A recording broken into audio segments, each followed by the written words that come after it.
ಪ್ರಿಯ ವೀಕ್ಷಕರೇ, ಅನಾಮಧೇಯನ ಮತ್ತೊಂದು ವಿಡಿಯೋಗೆ ನಿಮ್ಮೆಲ್ಲರಿಗೂ ಸ್ವಾಗತ. ಹಿಂದೂ ವಿವಾಹ ಪದ್ಧತಿಯಲ್ಲಿ ಅತ್ಯಂತ ಪ್ರಮುಖ ಮತ್ತು ಶುಭಕರವಾದ ವಿಧಿಗಳಲ್ಲಿ ಈ ಅರಿಶಿನ ಶಾಸ್ತ್ರವೂ ಒಂದು. ಈ ಶಾಸ್ತ್ರವನ್ನು ಏಕೆ ಮಾಡಲಾಗುತ್ತದೆ, ಇದರ ಹಿಂದಿನ ಧಾರ್ಮಿಕ ಮತ್ತು ವೈಜ್ಞಾನಿಕ ಕಾರಣಗಳೇನು ಎಂಬುದನ್ನು ಈ ವಿಡಿಯೋದಲ್ಲಿ ತಿಳಿಸಿಕೊಡುತ್ತೇನೆ. ಬನ್ನಿ, ಹಾಗಿದ್ದರೆ ಅರಿಶಿನ ಶಾಸ್ತ್ರ ಏಕೆ ಮಾಡಬೇಕು ಎಂಬುದನ್ನು ನೋಡೋಣ. ಮೊದಲನೆಯದಾಗಿ ಶುದ್ಧೀಕರಣ. ಅರಿಶಿನ ಶಾಸ್ತ್ರವು ವಿವಾಹದ ಮುಖ್ಯ ವಿಧಿಗಳಿಗೆ ಮುನ್ನ ವಧು ಮತ್ತು ವರರನ್ನು ದೈಹಿಕವಾಗಿ, ಮಾನಸಿಕವಾಗಿ ಮತ್ತು ಆಧ್ಯಾತ್ಮಿಕವಾಗಿ ಶುದ್ಧೀಕರಿಸುವ ಉದ್ದೇಶವನ್ನು ಹೊಂದಿದೆ.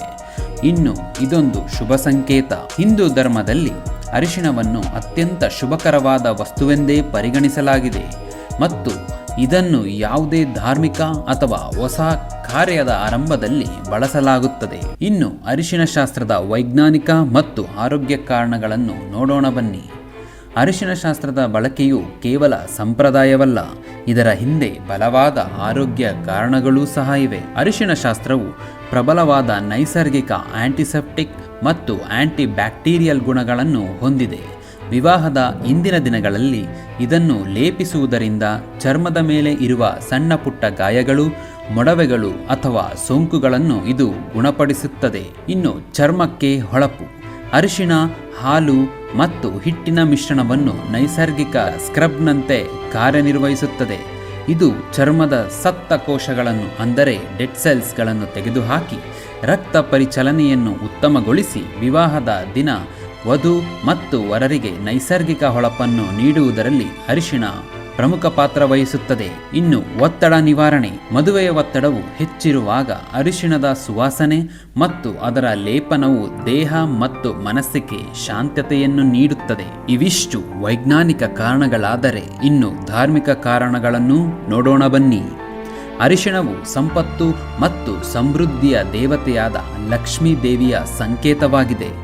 ಅರಿಶಿಣವನ್ನು ಲೇಪಿಸುವುದರಿಂದ ದಂಪತಿಗಳಿಗೆ ಸಮೃದ್ಧಿ ಮತ್ತು ಸುಖದ ಜೀವನ ಪ್ರಾಪ್ತಿಯಾಗುತ್ತದೆ ಎಂದು ನಂಬಲಾಗಿದೆ. ಇನ್ನು ದುಷ್ಟಶಕ್ತಿಗಳಿಂದ ರಕ್ಷಣೆ. ಅರಿಶಿಣವು ನಕಾರಾತ್ಮಕ ಶಕ್ತಿ ಅಂದರೆ ನೆಗೆಟಿವ್ ಎನರ್ಜಿ ಮತ್ತು ಕೆಟ್ಟ ದೃಷ್ಟಿ ಅಂದರೆ ಎವಿಲ್ ಐ ಇವುಗಳಿಂದ ರಕ್ಷಿಸುತ್ತದೆ. ವಿವಾಹದ ಮೊದಲು ಈ ವಿಧಿ ಮಾಡುವುದರಿಂದ ಶುಭ ಕಾರ್ಯಗಳಿಗೆ ಅಡ್ಡಿಪಡಿಸುವ ಶಕ್ತಿಗಳಿಂದ ದಂಪತಿಗಳು ರಕ್ಷಿಸಲ್ಪಡುತ್ತಾರೆ. ಹಿಂದೂ ಧರ್ಮದ ಸಂಪ್ರದಾಯದಲ್ಲಿ ಯಾವುದೇ ಶುಭ ಕಾರ್ಯಕ್ಕೆ ಗಣೇಶನ ಪೂಜೆ ಕಡ್ಡಾಯ. ಅರಿಶಿಣವನ್ನು ಗಣೇಶನ ಪ್ರತೀಕವಾಗಿಯೂ ಬಳಸಲಾಗುತ್ತದೆ. ಅರಿಶಿಣ ಶಾಸ್ತ್ರವು ಗಣೇಶನ ಆಶೀರ್ವಾದವನ್ನು ಪಡೆದು ವಿವಾಹದ ವಿಧಿಗಳನ್ನು ನಿರ್ವಿಘ್ನವಾಗಿ ನಡೆಸಲು ಸಹಾಯ ಮಾಡುತ್ತದೆ. ಇನ್ನು ಆಚರಣೆಯ ವಿಧಾನಕ್ಕೆ ಬಂದರೆ, ಕುಟುಂಬದ ಹಿರಿಯ ಮಹಿಳೆಯರು ಮೊದಲು ಮದುವೆಯ ಹಿಂದಿನ ದಿನ ವಧು ಮತ್ತು ವರರ ಮುಖ, ಕೈಕಾಲುಗಳು ಹಾಗೂ ದೇಹದ ಕೆಲ ಭಾಗಗಳಿಗೆ ಅರಿಶಿಣದ ಲೇಪವನ್ನು ಹಚ್ಚುತ್ತಾರೆ. ಇದು ನಮ್ಮ ಹಿಂದೂ ಧರ್ಮದಲ್ಲಿ ಅರಿಶಿಣ ಶಾಸ್ತ್ರದ ಮಹತ್ವವಾಗಿದೆ. ಪ್ರಿಯ ವೀಕ್ಷಕರೇ, ನೋಡಿದಿರಲ್ಲ, ಅರಿಶಿಣ ಶಾಸ್ತ್ರ ಮಾಡುವುದರಿಂದ ಕೇವಲ ಧಾರ್ಮಿಕ ಕಾರಣವಷ್ಟೇ ಅಲ್ಲ, ವೈಜ್ಞಾನಿಕ ಕಾರಣವು ಹೆಚ್ಚಾಗಿದೆ.